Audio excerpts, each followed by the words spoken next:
Live from Scranton, Pennsylvania. Or Toledo, Ohio. Toledo, yeah.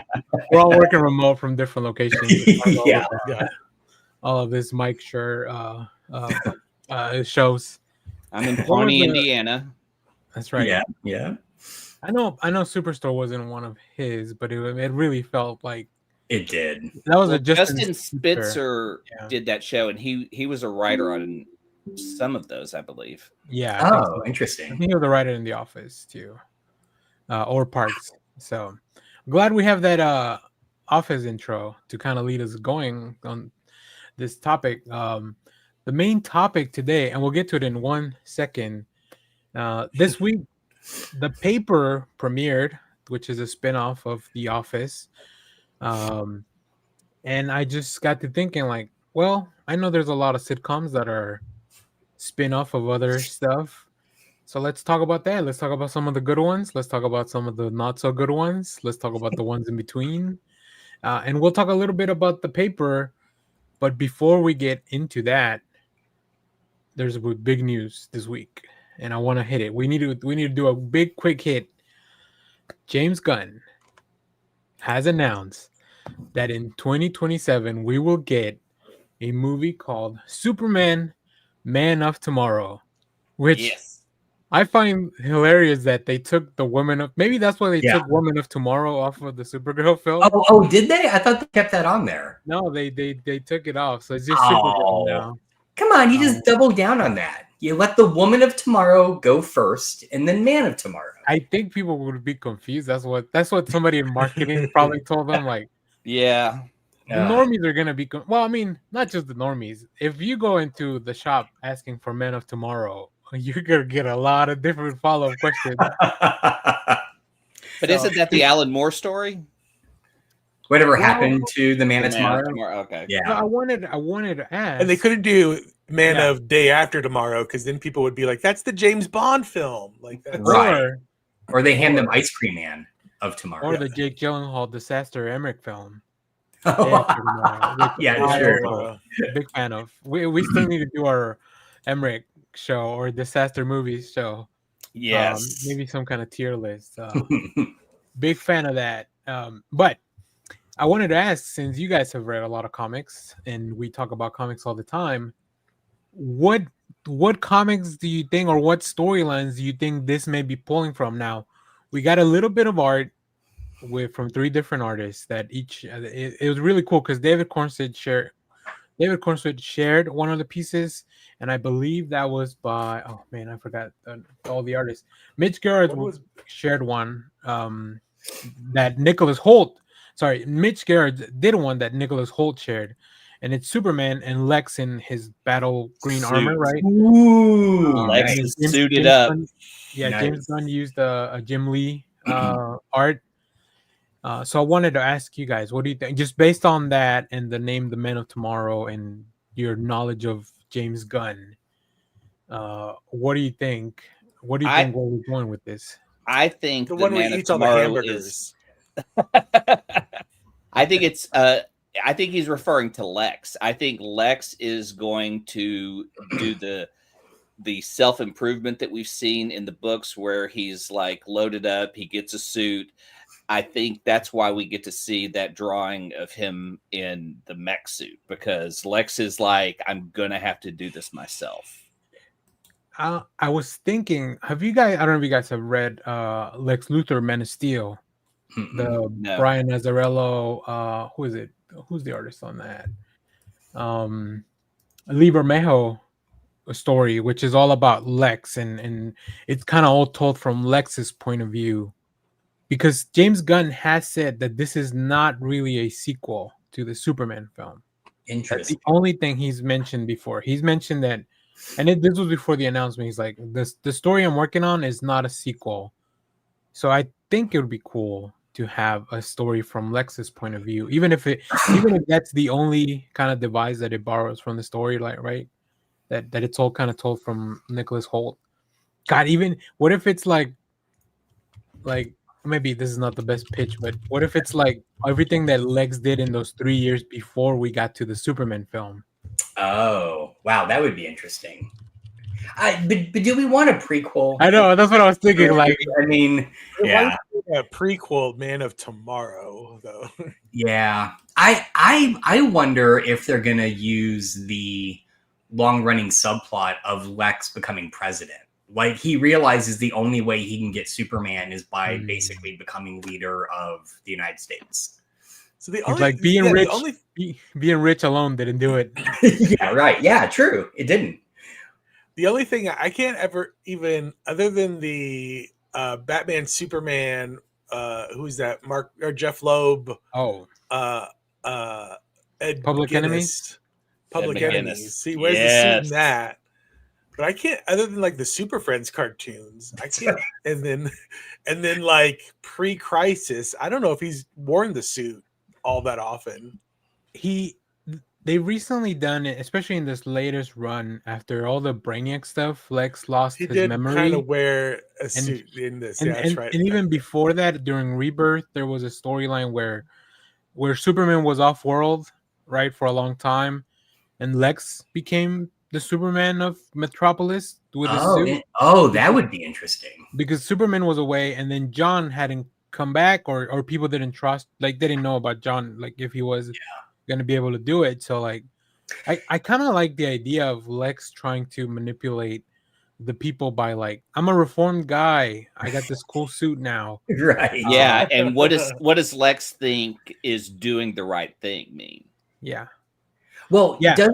Doesn't he also wear a battle suit like that in All-Star Superman? I feel like by the end he is wearing one like that. And we already know that was an inspiration for the last movie. Yeah, he does for sure as well. So what if, because I had not thought of this until you guys just brought up, what if this is kind of James Gunn's DC-ified dark take on Iron Man? No. Right? Oh. Like, rich, smart guy with a suit, you know, like. Or is he putting together his Legion of Doom?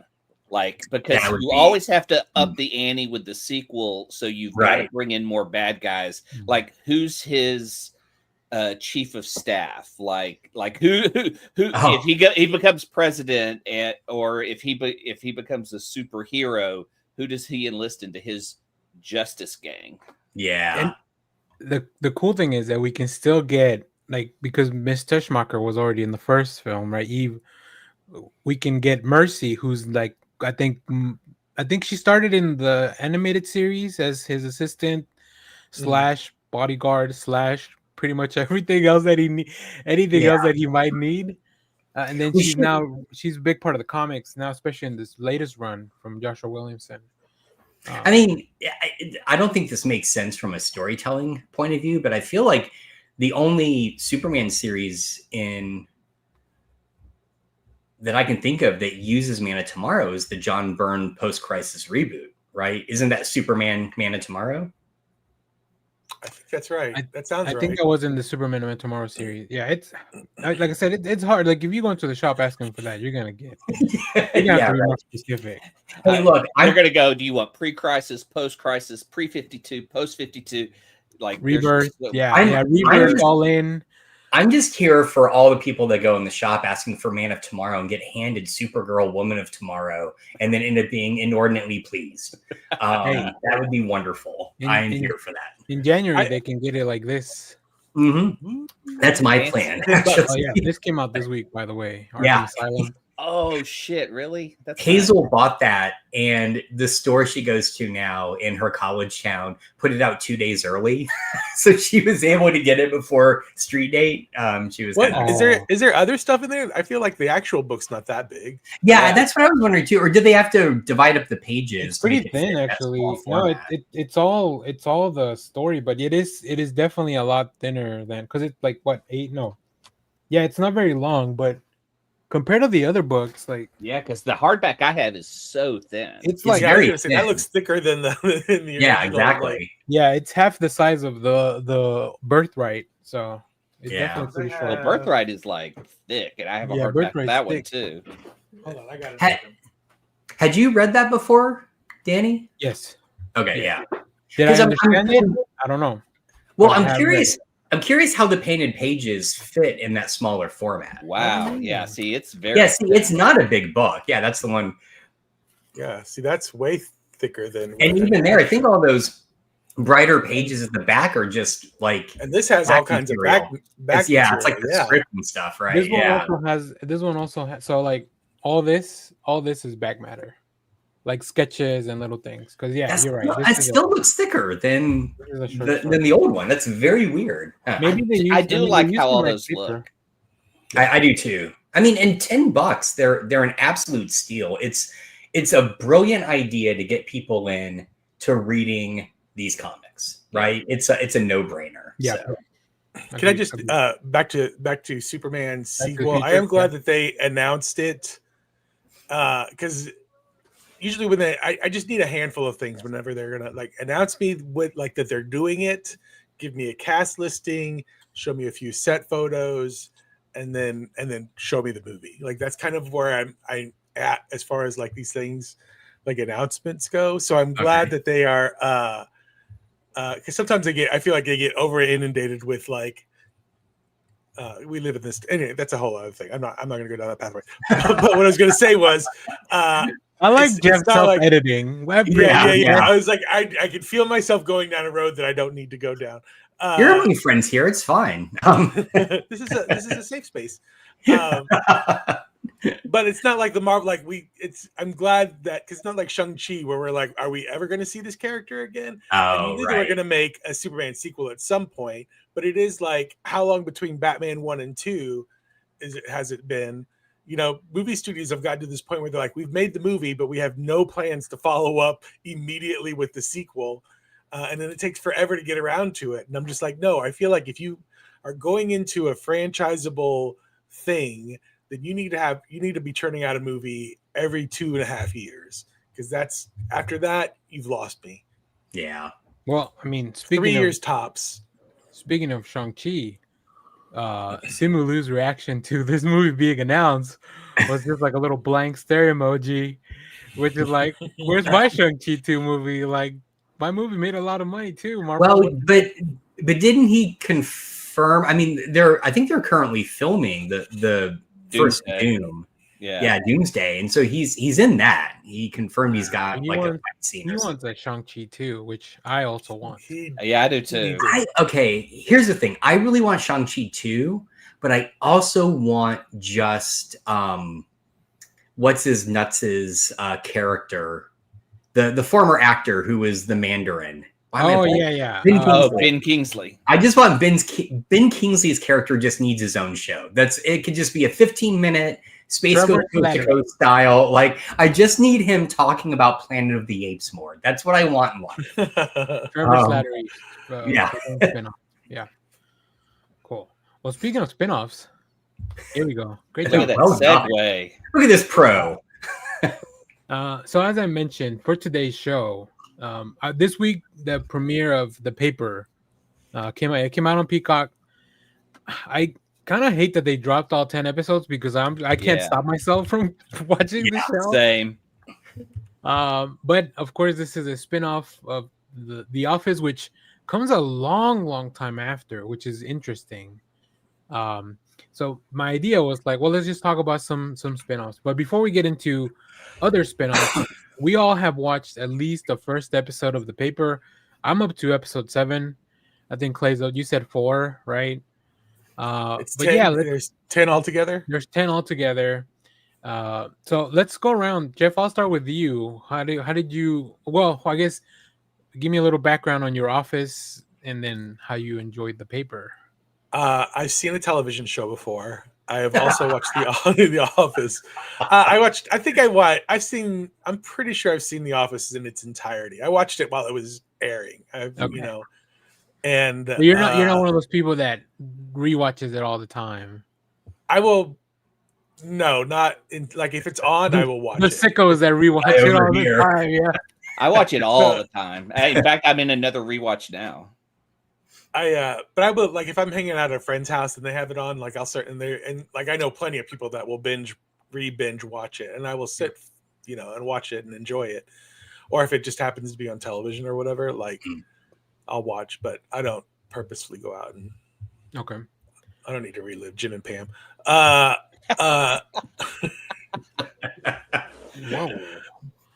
Whoa, that was good. It was really good. I'm more of a Parks fan, to be honest. Yeah, Parks, I'm with yeah. you there. Parks, yeah. Yeah. Also, I was a fan of the British Office going into the American Yeah. Office. Wow. Damn. Our American audience did not like that. Yeah. I mean, but is the American Office the first breakout success of a British show transferred to America? No. But Sanford like and a Son. British She Wrote. It's Oh, what? Sanford and Son. Sanford and Son. That's right. Damn it! I knew there was something I was forgetting. Okay. Thanks. It's like the Ed Sullivan theater show or something. something oldie was getting bound to pop. Real obscure. He's calling us Yeah, old. I thought it was the pilot episode. I thought was fine. Like it seems like a really decent network television sitcom. I don't know if it needed to be like an Office tie-in at all. Like it's a weird tether to the Office. Yeah. That I don't think was absolutely necessary. I think that's kind of they're trying to hook people to get into watching the show, and they're trying to cheat the vibes of the show by being like it's just like The Office. But I don't think it was necessary. I think that was a network thing. I think because they've seen how successful that show has been in rewatches, that they said like, hey, we'll bring you back, but like if you can do a sequel to The Office, that would be better, because it's very like the real key aspect of it being tied to The Office is Oscar. And I love the idea of a guy who's been on a documentary, who has been exposed for having an affair, who hated being on film, being part of a documentary, because like in the end of the first episode, he just goes on a cursing rant. So he goes, use that, try to use that. And that is just so funny to watch, because I love the idea of just a guy who doesn't want to be in a documentary because he's been burned once. And I love the little joke that the release that he signed back in 2005, it's like in perpetuity. That was great. Like, you wouldn't think PBS would do shady corporate stuff like that, but there you go. Because I think it was originally a PBS show, right? The documentary they were shooting was for PBS, so that was really funny. That was good. Yeah, I kind of agree with Jeff. Like, I don't think it needed that tether. Of all the characters to bring back, I'm glad it's Oscar, because I feel like we have this great tension point of him not being on board for this. And I feel like he's going to constantly be the one like trying to sabotage it, and like tell the others, this is what's going to happen if we participate in this. Right. Yeah. But yeah, I enjoyed it. I felt like the cast kind of immediately gelled, which I think is always a good thing. Yeah. My only, and this is just me maybe overthinking stuff, excuse me. While I did like the conceit at the beginning of like it's been over 10 years and the crew is trying to see where Dunder Mifflin is at now, the way they get to the paper is like, I know how they get there, but there's never a clear moment where they're like, we're going to follow this newspaper. Right. Right. Like they get there through like a bathroom tissue company, and then they just happen to be in the corner, and now suddenly they're focusing on this newspaper, and it's just like, I just needed one additional step, right? Like the company bought Everdeen or whatever the main company is, bought Dunder Mifflin or whatever was left of it. That's probably how Oscar ended up at that branch. Mm-hmm. Yeah, because they're like, well, let's keep this employee, which I think Oscar is also the perfect. No, I mean Oscar Martinez is really funny. Yes, but he's also the perfect individual because he didn't have a clear ending at the end of the original Office. He was just like, Oscar's just gonna do Oscar things, and like it would make sense that he would stay with the company that he's been with forever after his shutdown. And if he gets, he gets off, he's always wanted to transfer to like another place or whatever to kind of redo his life. And this would be, and like you mentioned, like this is the most ironic twist of fate that now he's got a back in the documentary that he never really wanted to be a part of, or like he was not, begrudgingly. Yeah. And even the way he is positioned in the Office is interesting, because he's kind of got his back to the wall to see everything. So Yeah. even when the camera focuses on him, he kind of gives it a look and then looks away. There's a mannerism that's there that's like, I don't want to be involved. But as the show has, at least to episode 4, his involvement is interesting because he can control it. He has that idea of like what I'm going to say and not say. Yeah. And then I just love the way he participates in it. Like, that's the funniest part. I want to ask you guys, have you guys seen Tim Key on anything else before? He's Ken Davies. He's the British dude. Oh, he looked familiar. He looked familiar. Yeah, he's really funny. Like, I think the cast is all great. Yeah. But I was like, this is the one character that I feel has, and I tried not to be like, well, which one's the Dwight and which one's the Pam? Well, but was he the David Brent? Yeah, see, that's the thing. Yes. They totally play with that because they start with him, so you feel like he's gonna be the Michael Scott, right? And then they bring in Gleason, and it's very different, which I love. So, well, and then you also have Esmeralda, who's like, and then I'm like, well, I think she's She is perfect. She is good. I had to look her up because the whole time I'm like, is that the lady from White Lotus? And it is.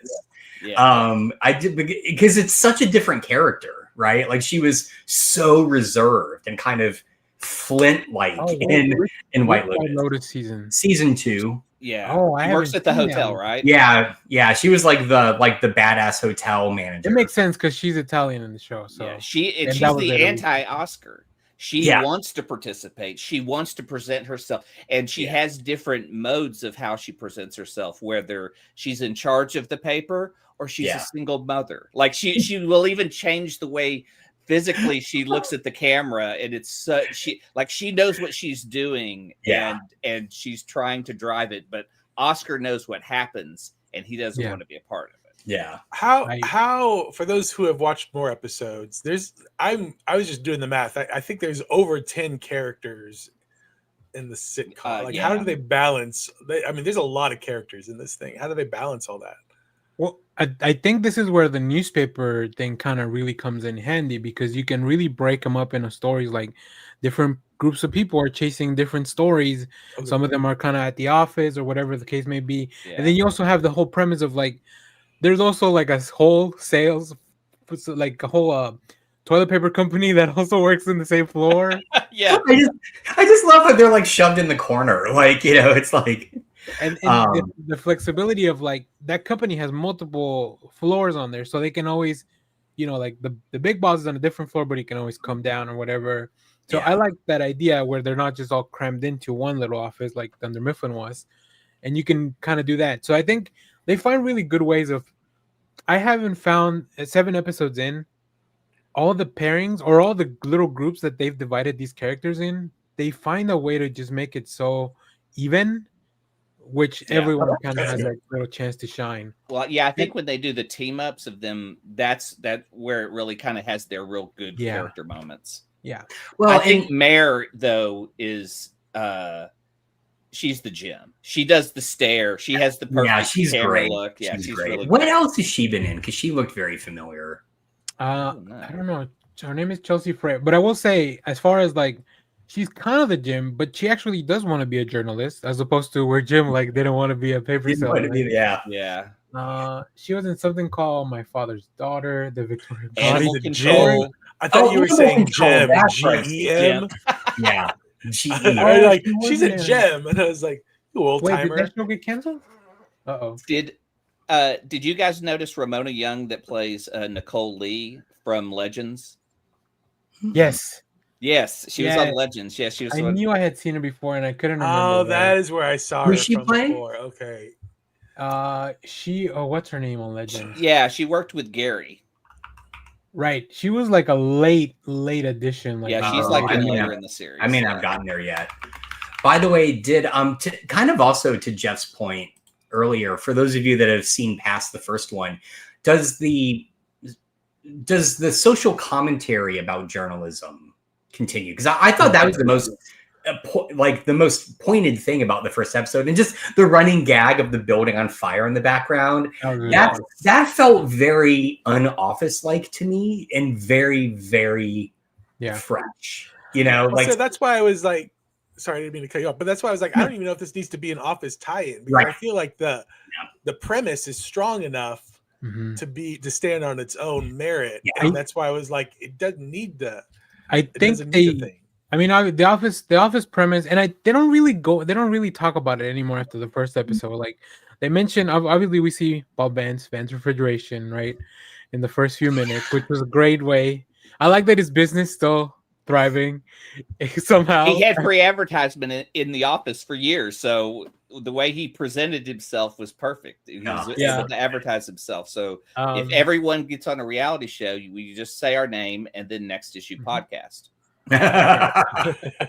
They mentioned that they mentioned Bob Vance, they mentioned Phyllis, and they mentioned Stanley, and that's really about it. That's all you like. After the first episode, they don't really do a lot of like going back to, and I don't think we'll get cameos, and I don't think this. I was about to ask that. Do you think we'll get like people come into Toledo to see Oscar, and sort of like the way that Frasier handled it in like later seasons? Maybe later seasons when they kind of run out of initial ideas. I would think on the 10th episode, if you get one, it's going to be on the last episode. Maybe. That makes sense. Yeah. I don't think you're ever going to see Michael Scott. You're not going to see Jim or Pam. It's not. But Oscar was really good friends with Angela, and I think she has the greatest chance of appearing. So that's the only guess I have of anyone. What if it ends up being Kevin? Well, no, Creed. What if Creed shows up and he's running from the law or something? Yes.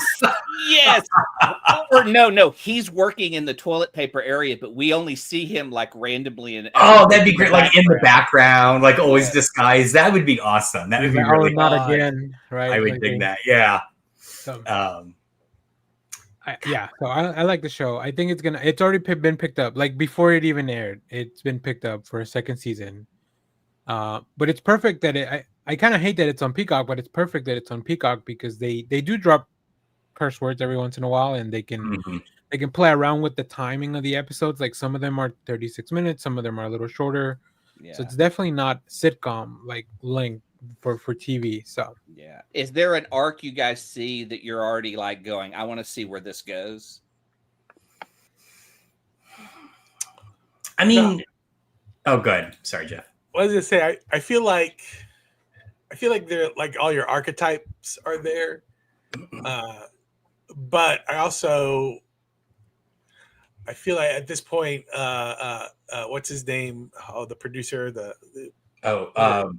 Greg Daniels. Greg Daniels is like smart enough to kind of like sidestep like the obvious ones and kind of maybe even play into the tropes where you think we're going this way, kind of thing. Like so I'm sure that anything that I have, like, I'm just like, I would just be along for the ride kind of thing. Cause I trust Greg Daniels I mean, it feels like a solid show. Like, I mean, his work on King of the Hill and bringing that back is a home run. So I'm on board for this.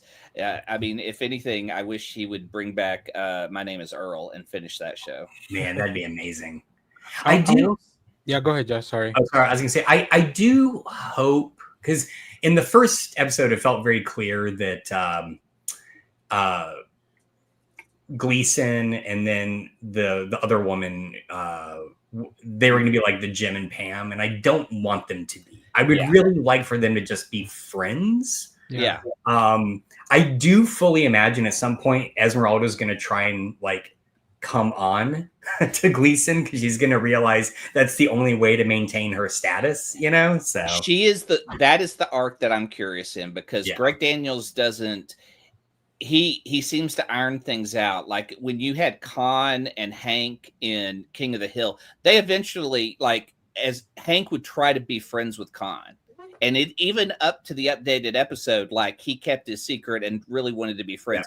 There's an aspect of Ned that needs to be friends with Esmeralda, and Esmeralda is trying to burn everything to the ground. So that is the arc I'm most curious about, is how does Ned win her over and her want the paper to be successful. Yeah, I think Donald Gleason is so good in this role. He's really good. I've always thought he was really funny. I think General Hux is really good. It's great. He's great in the Star Wars sequels. Yes. And he's very good dramatic actor. I think, what is it, Time After Time, that that movie that everyone loves about the time traveling boy. But he's great. He's just really good in this role. You wouldn't even think that he's not from America. Yeah, that Yeah, accent no, is he's solid. really good. I Yeah, don't know what people from Toledo sound like, but he's great. yeah. And yeah, just it's hard for me to like really. I want to stop because I don't want to watch them all, but it's been so good that I just kind of keep throwing them on it and So watch this one. Right this now, is- I'm sorry. Go ahead. well, sorry, no, I'm going to derail things, so you go ahead. There, the character Adam, the guy played by Alex Eidelman, Yeah, that's real awkward.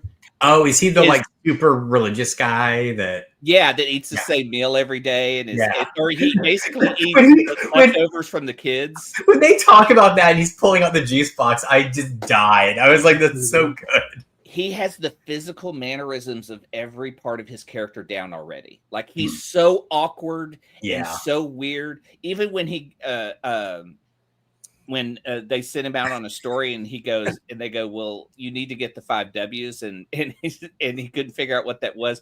But when you see him at the parking lot, there's a license plate that says like W25. He goes, I've already got more than 5 W's. Like he's kneeling next to it. Like there's just his mannerisms are the best. Like I that right now, that guy may be my favorite character. That's awesome. Well, you had mentioned that Oscar rant at the end of the first episode where he's like, you can't use any of this. But he's sitting in the background. His reaction to Oscar, he's just I was like, is that the Oscar? I was like, no, that's his character laughing. But it almost looks like the actor is breaking it at the thing. But he's so good. I'm just like, no, that's his character. And they do the little stingers for every episode. Like, oh, good. Okay. And then you get like the producers title card, and then you get like one little extra joke or a scene or something. Yeah. So yeah, community stinger. Very well put together show. I'm very excited. Obviously, I wish there was more, but I do see a lot of people being like, we used to make shows that were like 22 episodes long every year, and now we gotta wait years in between for 10 episodes. You straight up sound like my daughter right now. She has said this exact thing multiple times. She's like, how come I can go watch like a season of House and it's like 22 episodes, and then all these new shows come out and there's like 8 or 10, and I'm like, that's just streaming for you. Shrinkflation. What the youth used to realize is that a lot of the times those seasons were like 8 episodes were really good, 8 episodes were like meh, and then like there were some stinkers in the bunch. So just because you're cranking out 24. Well, and they had all that sweet like ad revenue. That's right. That's so they just don't have that anymore. All right. Well, yeah, we encourage you to check out the paper. I can't wait to finish it. I might just watch it again. Like it's really fun. It's really good. So let's get into this. Do you think it would have been better if they had done it two episodes to it like weekly, like maybe? I would have said I think weekly would have been fun. Yeah, I think so. Like make it feel like The Office when you watch. Yeah, because then we talk about it for at least a month and a half. I would say maybe they should have dropped the first 2, so you can get a good feel of the show. So it's not like just the hook and then the next one, and then weekly. I do wonder. So I was reading an article about how it doesn't suffer from, I think, what The Office and Parks and Rec did, which was the pilot episode and kind of much of the first season felt a little clunky until it found its footing. Yeah. And which I agree with, but I wonder if NBC and Peacock were worried that people wouldn't respond to it as well if they dropped it intermittently. So let's just drop the whole season so people can binge it if they want and then talk it up, rather than people getting it in bits and maybe like falling off. So I need to start doing a study, because the other thing about streaming is that I don't know if they release numbers, but it's not like it's their numbers to release. So it's not like anybody could fact check them on anything like that. Right. Yeah, exactly. But I would be curious to see how like the difference between releasing something weekly, like a White Lotus, and how it stays on the conscience like week after week after week after week, versus or like Alien, like the Alien show or Peacemaker, which are released week after week, as opposed to something that is released in, or like Wednesday when they release it all in one lump or whatever, or two halves. Yeah, two or two bunches. halves or something like that. But it's all one chunk and then it's gone. Like it's there. Right. Everybody's going to talk about it for a week and then it's gone. Exactly. So Yeah. it's like do you want the long kind of curve spike or do you want like the big thing and then Yeah. I'd be curious as to which plays out better in the long run. I would like it if one streamer, just one of them, just went like, you know what? New episodes of all our new shows, but one night a week. So Monday night so they almost go back to their own Programming. network kind of thing. Yeah, programming where they're like, Yeah, exactly. on Monday night we release this, on Tuesday we release this, on Wednesday we release this, Thursday, and then we just do that for a while. I mean, just to test the waters out again. I feel like Netflix is doing that though, right? Like they had the live shows like John Mulaney's that aired Wednesday nights, right? So I kind of feel like Netflix is trying that, but they're doing it mostly with live, like scheduled programming. Peacock is only doing it with Love Island. That's it. That comes out like every day. Rain or shine, I think. My God. We do have some comments here. Let me address. So Leonard Kim also wishes they did weekly drops, and talking about the good old days. It's easier to crank out shows like that when there isn't as many shows available. The quantity of shows nowadays is not even close to what it was back then. Yeah, I agree. I agree with that. But yeah, I'm very excited to see where this goes. I think now NBC has a decision to make. Like, do they want to keep it on Peacock or do they want to release it on NBC next season, which would change the show dramatically because they do that a lot. Where like during the summer or like the winter breaks, they'll release some of their streaming shows on that weekly model or whatever. But has that ever succeeded? Like, I'm thinking about when they took this new Star Trek show and put it airing on CBS. Yeah, I don't know because it's weird because like the Law and Order Quick Organized Crime, the one that focuses on Stabler, it started off on TV. Then they moved it to Peacock only, and then they could do some more extra things that they can't do on network TV. And I think for this upcoming season, it's going back to NBC next day on Peacock. So I don't know. It's very complicated. But I would love to work in something like that. Like maybe those decisions. But if they move this over to Peacock, with the exception of like the episodes that are longer than the 24-minute whatever thing, like there's nothing that without having seen, I don't know, unless like in the 4th episode they cover like an orgy or something. Like every show now has an orgy. So tell me more on this, Jeff, please. It's full on. The first episode's a ruse. It's full on euphoria afterward. Yeah, exactly. And it's only male full frontal nudity. Just with like Peacemaker. It's like that. Liberal. Toledo's best and brightest. If they could just beep out the curse words, because that feels. I mean, they do that in The Office and anything. I mean, they do that on. Yeah, Parks and Rec did that a lot too, which they fought a lot for. If you've heard some of the podcasts, like they fought for every bleep, every bleep and blur they fought for. All right. Well, there you go. That's our thoughts on the paper. We'll finish it. I'm sure we'll talk about it more when everybody watches all of it. Yeah. But now let's talk about some other spin-offs that are. And I think I saw you guys' notes, and I was like, oh, this is cool because that way I don't have to worry about covering some of the older items. I can focus more on like some of the more there's not as many. I've got the old stuff covered, and then I saw Jeff's notes, and I was like, I like the direction he's going. Okay, so I kind of edited mine up, but I will go full forward in whatever I had written down initially. We're going full. Oh, wait a minute, those are Josh's notes about the. Oh, Josh's notes about the thing, yeah, because I was like, oh, yeah. Okay, well, you guys take it away. Which one do you guys want to start? Is there one that you guys specifically want to start with? I want to take the king of all time spinoffs. Facts of Life is. Oh wow! Is the biggest because it was. Charlotte Rae left Different Stroke from being their caretaker to running well, I guess she was more of like a dorm mom at the beginning. I don't know. It was weird because like Facts of Life started off with like 10 girls in the first season, and they really didn't have a vibe. They minimized it to 4 girls, figured out the show, went on for 9 seasons, 201 episodes.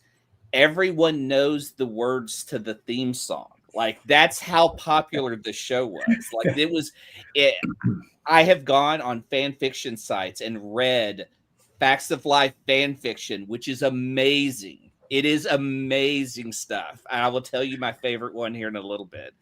They did a live action reenactment in 2019. Did you guys see that one? No. ABC has it. If you go to abc.com, like their streaming service, you can find, and Catherine Hahn played Joe. They did one of their episodes and just had different actors and actresses play the roles. Tootie, Joe, Blair, Natalie, like everyone. And it was great. Like they loved that show. And that was the best thing about it, was watching the actors who really grew up on Facts of Life, embracing those roles and just loving every part of it. Like it was just amazing. And I saw recently that Mindy Cohn, that played Natalie, was on a podcast talking like that live read, or that live reenactment was so successful that they were like, well, we're going to bring Facts of Life back. We're going to do the reboot, or not, I guess like the King of the Hill type, Gotcha. Like same actors in the future. Yeah. But she wouldn't say, she just said one of the actresses like went behind their backs and wrecked it for everyone. And so it was just such a bummer. Blair. It had to be Blair from the way she was talking about it. I was just like, Tootie would never do that. Tootie was Tootie was great. Yeah, it would have been Tootie. I don't know if you guys mentioned. I don't know if you mentioned this, Clay, but this is a spinoff of Different Strokes. Mm-hmm. Yeah. Right. Yeah, Charlotte Ray was the housekeeper that left Different Strokes. And then this I'm looking through their Wikipedia page. This one also inspired a few attempts at spinoffs that did probably not pan out as successfully.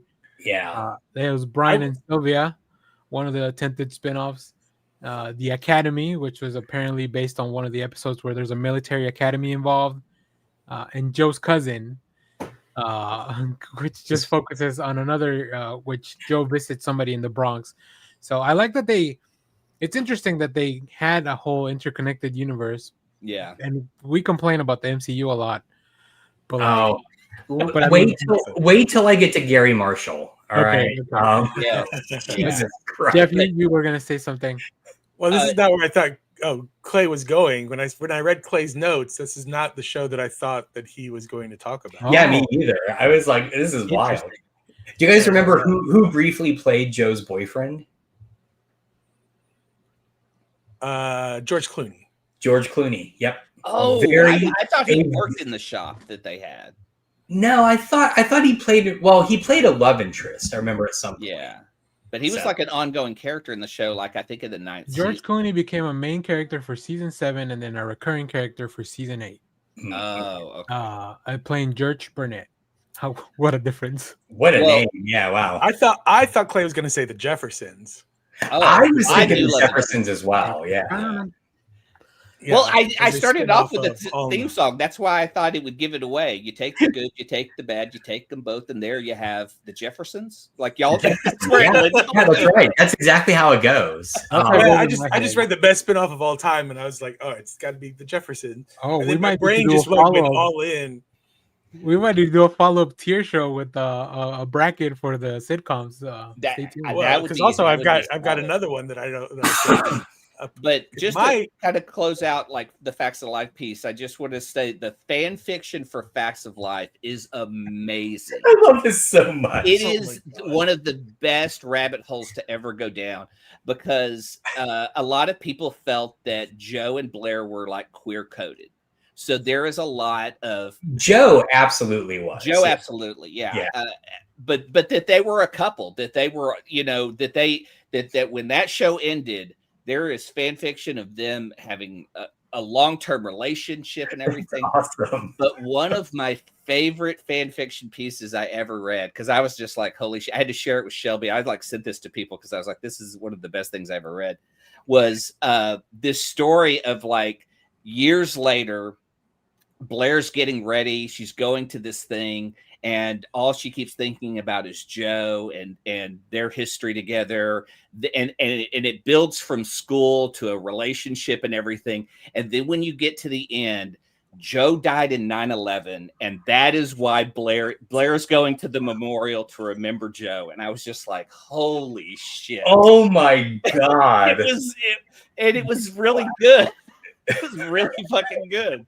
So yeah, go down that wormhole. Oh my God. Facts of life fan fiction. Clay, if you can after, send me a link to one of those, and then I'll put it in the description so people that'd be great. Check out. Let us know what your favorite fan fiction about the facts of life. Jeez. All right, let's moving on up to the A side, which is the Facts of Life theme song, right? That's right. The Jeffersons is the other one. So we're gonna talk about the Jeffersons. Now, this one I haven't seen a lot of these, but I am familiar. Like, I've seen enough to know. Like, I remember the thing I remember the most about the Jeffersons is when any of the actors cameoed in things that I was watching, in sitcoms that I was watching more recently, like The Fresh Prince, or Martin and stuff like that. Like, a lot of these characters, not the characters themselves. Well, the Jeffersons was kind of a gray area. That it was the same character or not. They played around with that. But anyways, tell us about the Jeffersons, Jeff. Well, the Jeffersons is a spinoff of All in the Family, and it is. I actually it did not make my initial list because I'm scrambling a little bit in my head.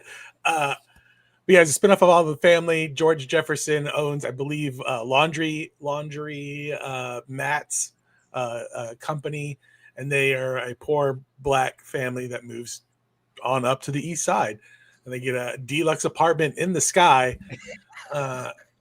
And they have quirky neighbors and whatnot. And it's early Norman Lear. It also had a live reading on ABC because Norman Lear and Jimmy Kimmel were doing all those like live reenactments for a while. So they did one of All in the Family. These are all Norman Lear shows, Different Strokes and the Jeffersons. And Jennifer Hudson, sang the theme song during the live reaction. Oh wow, that's cool. Yeah, it was great. Jefferson's great, groundbreaking show. But my actual first one was Family Matters, a spinoff of Perfect Strangers, which I think probably should be the contender of one of the greatest spinoffs of all time. He had Urkel. So the mom on Family Matters was a character in Perfect Strangers with Balki Bartokomous. But then they spun them off to get in their own show, and then that's where you get Urkel and all the great TGIF, a TGIF pioneer. Family Matters outran Facts of Life. It had 215 episodes and ran 9 seasons. Have they ever formally admitted that Family Matters is in the Die Hard universe? Because it has to be, right? Like that's just his character after Die Hard going home, right? Yeah. So just knowing that he shot some kid and it wasn't Steve Urkel is what haunts him at night. Right. Watching a Gruber fall to his death is that only tempered by Urkel showing up as a robot. So that would be great if watching Bruce Willis turn to the camera and say, "Did I do that?" Just as the nod. Please tell me y'all seen the Key and Peele sketch where they do Family Matters. No. Okay. I'll find it. I'll find it. So I kind of agree with Jeff, but I feel like we're missing the elephant in the room. I would argue the greatest, most successful spinoff ever. And by that, I mean the spinoff, in my view, is better than the show it spun off of, is Frasier. Yeah, I think Frasier's up there too. Like Frasier is, because, to me, a successful spinoff is something that doesn't feel forced. And Frasier didn't feel forced, right? Everything else feels very forced. Like I said in my notes, is Wings the greatest or the worst spinoff of all time? Because Wings, as a spinoff of Cheers, feels like the paper being a spinoff of The Office. It doesn't need to be a spinoff. It is a multi-camera comedy filmed before a live audience on a set about a small airport in Maine. Which character from Wings? I think it's literally George Wendt took an I think he took an airplane ride on this Wings, like to Nantucket. Like that was it, right? Oh, so it's not even like a character or anything that moved over. No, it is the classic sitcom spinoff, which is the backdoor pilot. We're just gonna have this one character show up in an episode, and then we're gonna spin a whole show out of that. So, wow, you guys have the balls to do that on an episode. Like we're gonna burn a whole episode of network television. Pitching you a whole different show that may or may not. The Office did it with the Schrute Farm, right? Yeah, I think they did too, but yeah. Did they? Okay, you're right. That was the big one for sure. Yeah. Wow. I mean, that's what the entire Arrowverse is based off of. Because I used to watch Wings because it would come on USA. Probably the reruns. Because it was the only thing USA aired for like a decade. It was just So like when I think it was early enough that we would watch it before going to school, or maybe just the days that I didn't go to school for whatever reason. But I remember watching. That's where Tim Daly, I think, was the main. Tim Daly, and why am I blanking on who played his brother? He's in everything. I follow him on social media. He's a really fun follow. Very handsome guy, long hair. Yeah. Tony Shalhoub. I think that's probably my first exposure to Tony Shalhoub. That was his first big break. Steven Weber, yes. Steven. But yeah, Tony Shalhoub. That was his. I mean, poor Tony Shalhoub. Very much like a Brinson Pin show, which is everyone assumed he was foreign and had an accent until he suddenly started acting without it. You're like, oh, he's just a normal guy. Like, and then I freaked out when I saw Tony Shalhoub show up in Men in Black. Yes, that's the guy from He's Wings. So good in that. He's so good. He's really good. Andy's Monk. Andy's Monk. Yeah. Thomas Hayden Church. I forgot he was in that too. Oh, that's right. Oh, yeah. Show. Sandman himself. Yeah, but it ran for Wings ran for what, 7 seasons too? My God, it feels longer. And I think it was 8 seasons. Oh yeah, you're right, 8 seasons. Man, shows back in the day just lasted long. Well, you had no competition, so it's like you only had so many networks, and then you could, once you figured out syndication, you could sell it off, and it would just make a ton of money. But also, they were good. Like, they had to be good. Yeah. Like, Wings is a good show. Yeah, I remember enjoying it. Yeah, it's not bad at all. It's again the kind of show that didn't need to be a spinoff. Now, let me throw one out there that's a little bit more contemporary. Because I went through this The in paper. Why do you hate the 80s, Danny? I don't. It's just that a lot of that stuff I never got to. Well, I mean, I only hate the 6 years that I was alive for. Oh my God! Oh Jesus, I feel so old. Man, I could. Oh jeez. So, I think one of my favorite recent ones, and there's not a lot because I did it's a trend that definitely started to fall off, but when they were bringing back Roseanne in 2018. Yeah. After Roseanne said what she said, and they're like, well, we don't need you. We could do the show without you. And they did for like another 6 seasons. The Connors, which is really just a continuation of the Roseanne show. I really enjoyed that. Like, I watched all seasons as they were coming out on TV. The finale, I think the last season just finished before the summer. And it was kind of cool to see the characters, but I don't know if it's really a spin-off, only that in name only. So I don't know if it really qualifies for this list. I disqualify it. So I'm going to pitch you the other one that is an actual spin-off, and that is Young Sheldon. Which, I'm sorry, I like Young Sheldon. The kid's really good at it. It's fun to see We're- him. Like, it's fun to see what I do. Texas was like. I did thread about, or whatever posting on Threads is called. I wonder, because back in the day, speaking of old sitcoms, we always got the Punky Brewster, somebody gets stuck in a refrigerator episode kind of thing, and that's how A very special how- episode. Yes. we all learned how to survive life. The old folks in this Right. podcast, we all learned You that don't get drugs in a are bad fridge. for us. Nancy don't Reagan play told with us not to guns. take drugs. Yeah, Yeah. You If avoid Young the weird Sheldon- guy that runs the bicycle shop. Yeah. right. If Young Sheldon had mixed in like a PSA episode every now and again, I think they need to bring those back. 'Cause Yeah. I mean, has there ever been a "Don't Do Drugs" episode of Young Sheldon? I've never seen it. I think they more organically now give you the message now in shows as opposed to like it needs to hit you over the head. Oh, Yeah, okay. it needs to be so heavy that you remember it, like Gordon Jump as the bike keeper on Different Strokes. Yep. Negated all his work on WKRP and being the Maytag repairman by only being remembered as a pedophile.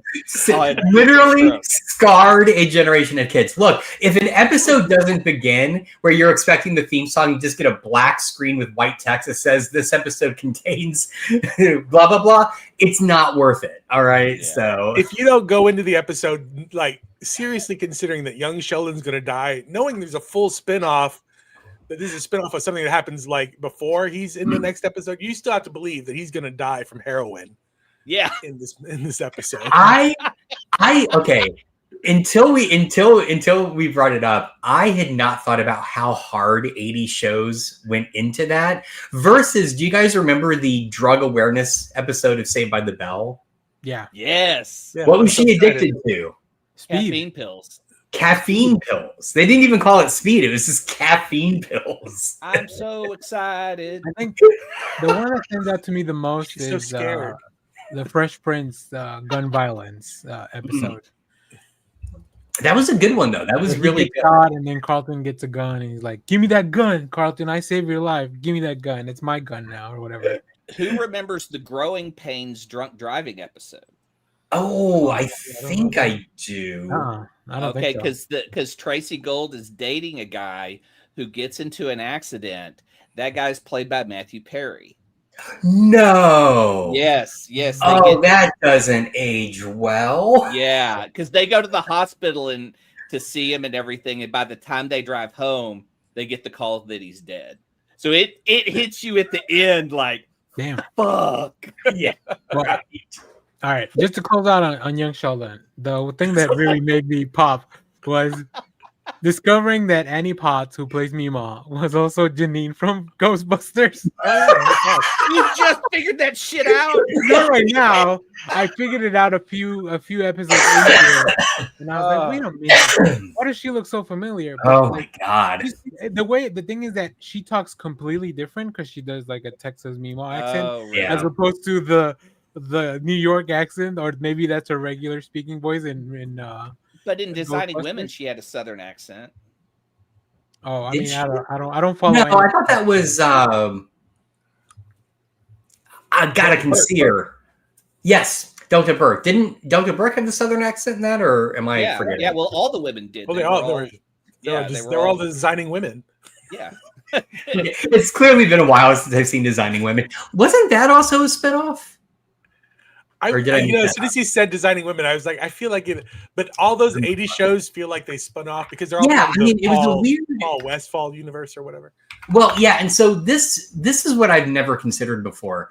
Did we have so many spinoffs in the 70s and 80s because it was a way of the producers keeping it within their control? It It was probably. like the nepotism goes to television all the way. Yeah. like Yeah, on exactly. That money, Exactly. Yeah.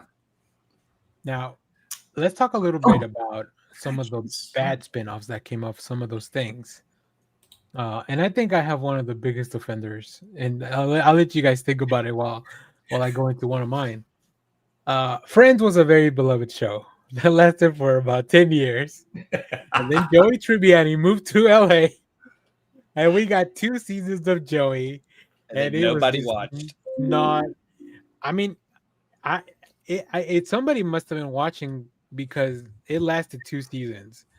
Or was NBC just really horny for it to succeed? I mean, I think NBC was really horny for it to Yeah, they really needed that Thursday night to keep going strong because they had lost Seinfeld. It was towards the end of it too. Like that Yeah, came it out at was. the Yeah, very this was like end. 2005 probably, because I think Friends ended in 2004.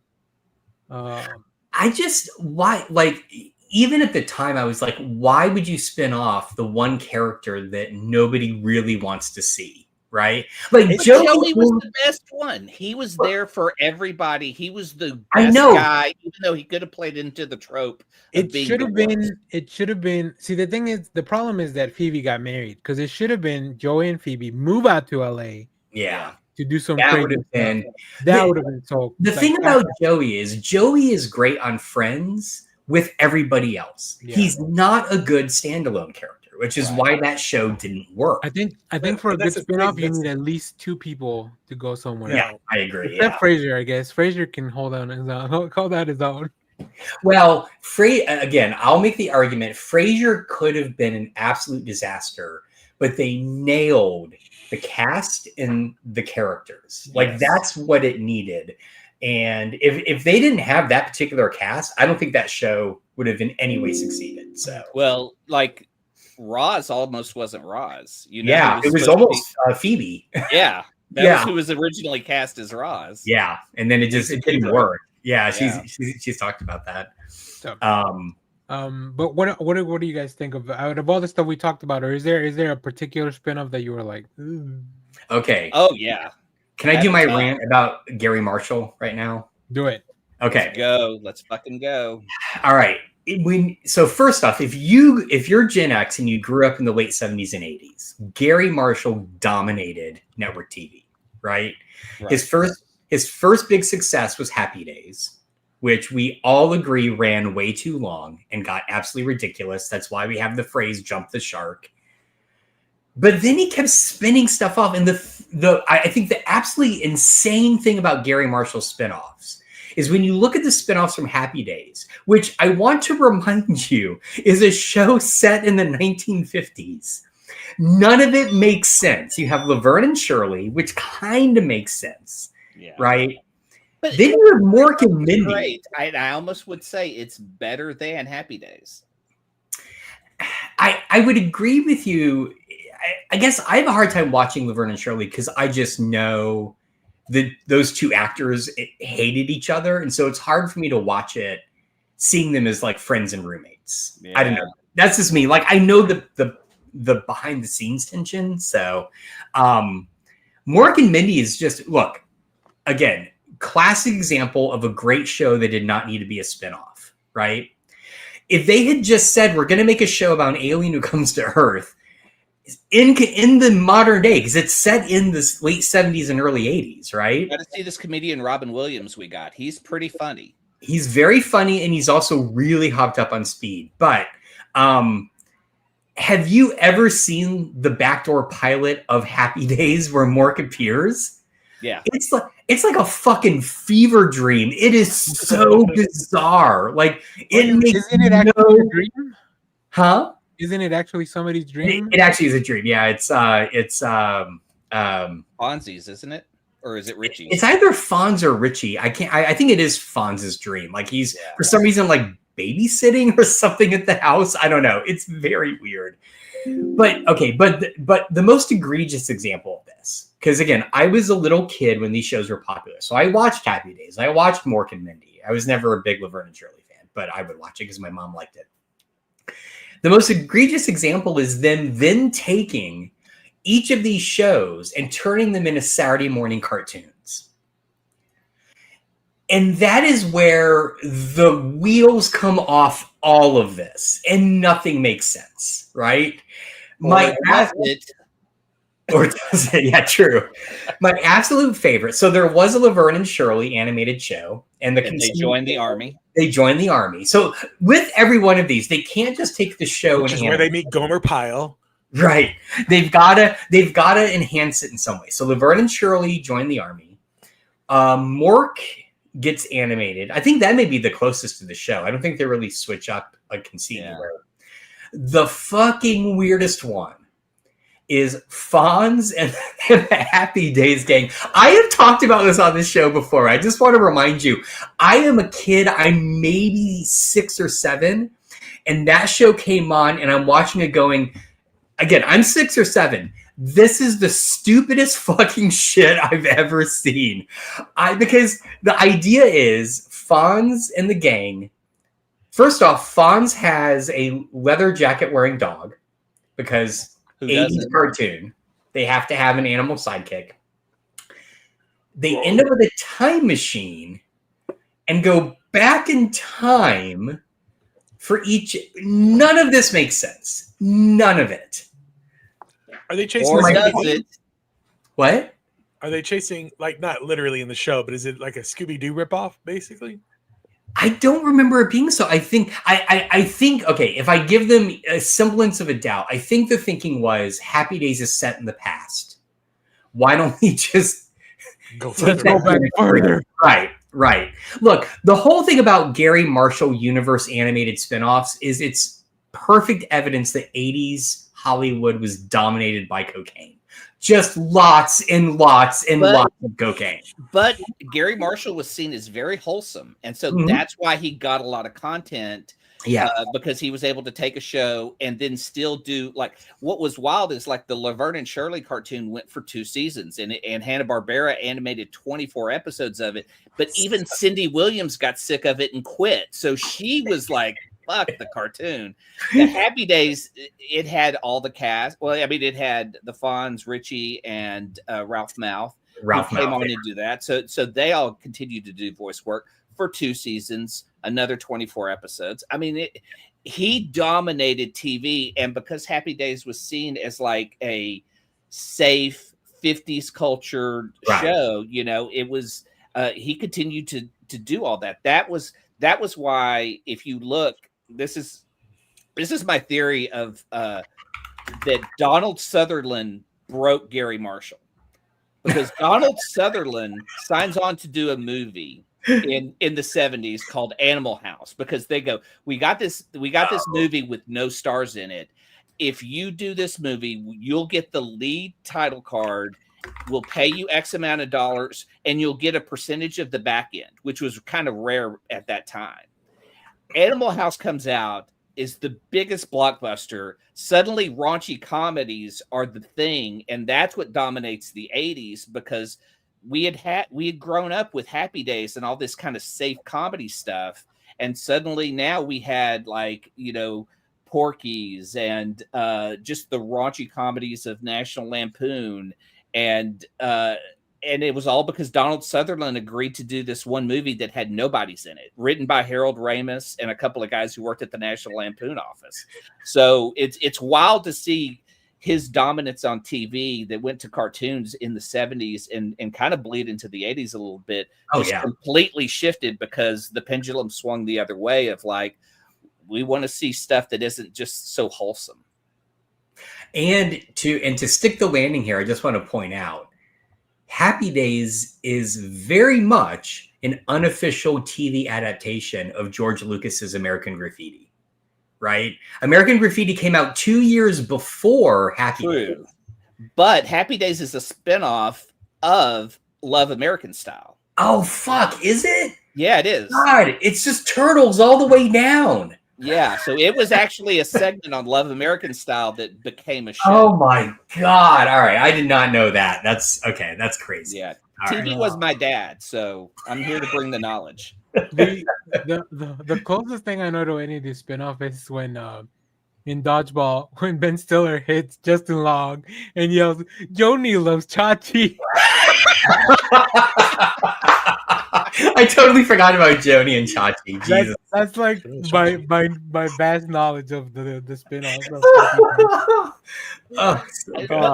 One last thing on Gary Marshall show. The best thing about Mork and Mindy was introducing a generation to Jonathan Winters. Oh yeah, absolutely. Good point. Jonathan Winters and Robin Williams improving and just being on TV together. Like, I don't see how Pam Dauber could keep it together, because Jonathan Winters is one of the funniest people ever, and him appearing as their child, as a full-grown adult, It's so is good. hilarious. Wait, did Pam Dauber go on to do anything after? Like, I don't remember her in anything other than Mork and Mindy. She did the My Sister Sam show, which had Rebecca Schaefer in it, who was stalked and killed by her stalker that helped create the stalking laws that we have today. So, yeah, it's a sad story. She did some random TV and stuff, but I think she just married Mark Harmon. And after my I didn't know that. Yeah, I think she married Mark Harmon. Are they still together? Because that Mark Harmon does not seem like a very good partner. But... Yeah. Anyway, sorry, I'm totally get us out of this hole. Jeff, what do you think is one of the ones that they're still married? They've married. Oh wow! All right. 87. I do like the I like the spin-offs that you're seeing on. I don't know if they're good. I did watch a little bit. I loved Boy Meets World growing up. As a kid. Me now too. The Girl Meets World spin-off. I haven't seen that. Is it good? It's. I watched a couple episodes and I'm like, I'm way too old. I feel creepy watching this. I can't. Okay, all right. Because I also like Boy Meets World got me through grad school. Like it would just come on after my classes were done, and I got totally hooked. And that show is genuinely hilarious and really good. Yeah, it's great. It's a fantastic show, and it gets lumped in with like your Saved by the Bells kind of thing. That's unfair. And it is unfair because Saved by the Bell is not a good show. I mean, like it is what it is, but yeah, Boy Meets World. But I did try Girl Meets World, and it's very Disney-fied in those like Disney Channel kind of show kind of ways. So yeah, you'll see the occasional like cameo from the original cast. I think it's I mean, Ben Savage was in it for a lot of it, and Danielle Fishel's in it a little bit. And yeah, I watched a little bit too. And then my brother would also really like that show, just because we love Boy Meets World in this house as well. Yeah, there's a Wizards of Waverly Place spinoff too. That's some of those it's weird because it's like, is this a spinoff or are you just continuing the like iCarly came back? And I know these are probably a lot of later, but like I was never into those, so like I didn't go back and watch any of those things. But there's a whole second part to this show that we could do to really just scratching the surface. Yeah. Oh, I have we're just like doing on sitcoms. Yeah. Like, I have when so I first many. Go ahead. Oh, I have so many more good sitcoms and a ton of bad ones. Like there's areas of like stuff we haven't even touched yet, like cartoons. Like Daria is an incredible spinoff from Beavis and Butthead. Like we haven't talked we about. might need to do like a whole cartoons episode on its own, like animated. The Brack because I almost did Pinky and the Brain. Coast. Yeah. Pinky and the Brain. Oh God, yeah, that's a good one. But okay. But Jeff, you were saying on your to kind of parrot Clay, I was like, we haven't gotten into like that's just sitcoms. I was like, Angel's a great spinoff of Buffy. Like that might be another thing. So we'll revisit this. Xena and Hercules. This topic. Oh, I know, and how one show is vastly superior afterwards. Vastly superior. All right, did you guys have any other sitcoms you wanted to? I don't know if you guys watch AfterMASH. I tried. It's a fucking disaster. Funny enough, yesterday Watch Mojo on YouTube put out a list of like the worst 50 sitcoms, and I was like, oh, I should probably put this on just to kind of listen in to see if there's any for tomorrow's show. I could rattle off a bunch of mine that I listed. Yeah. Name some of them. Saved by the Bell, The College Years. Oh yeah, that was Mayberry, RFD. Oh Jesus, what's that one a spinoff of? The Andy Griffith Show. Okay. Gomer Pyle is that too. Gomer Pyle. It was weird. A lot of spinoffs would just be like, oh, this character joins the military and is a goof. Like it really kind of made a lot of the military looks silly. Or do you remember the Dukes of Hazzard spinoff where he goes to LA? Yeah. And he brings his country sensibility to solving crime. Yeah. It's a lot of moving to LA too, huh? The Brady Bunch seemed to have the most spinoffs, and even the most recent thing has been within the last, I believe, 10 years, where someone bought the exterior Brady house, the the house that they used for exterior shots, and then forcibly rebuilt the interior of the house inside. Yeah. There was like a reality show, and they brought like almost the whole cast back as they recreated the interior. I've seen episodes or clips. God, of that this, sounds like a punishment in hell. Like, but the Brady, I mean, like most of those kids, just that's what they were known for, and I think even like the kid who was the oldest, it was like Greg Brady, like Barry Williams. Like I think he even has a show that runs on Sirius FM where he just plays like 70s hits and shit like that. But they had the Brady Bunch Hour, which was a variety show. Such a disaster. They had a show that was the Brady Kids, but like even in 1990, they tried to bring the Bradys back, just called the Bradys, which was the kids that were now adults, married and having kids. So it was like that had a lot of just continually bad shows because they could never get all the kids to return, which they didn't need to, but Three's a Crowd, which was the spinoff of Three's Company, which took out all the fun stuff and just had Jack got married and had a bad father-in-law. But the better spinoff is The Ropers, where you had one of the first characters who used to break the fourth wall. Like Mr. Roper would just say like really like naughty things for TV and then stare at the camera. Like he was the original Jim. And then the Golden Palace was spun off of the Golden Girls that just didn't have B. Arthur, but it had Cheech Marin and Don Cheadle in it. Yeah, Don Cheadle. I forgot he was in it. All right, here's one. Can anyone name another Golden Girls spinoff? Empty Nest. Empty Nest, yeah. Which is, again, why does that need to be a spinoff, right? Well, what was the spinoff from Soap? Benson, yeah. Which was weird because he was like the butler on Soap, but then suddenly was like the governor's assistant and then became governor, I think. Yeah. Well, good for him.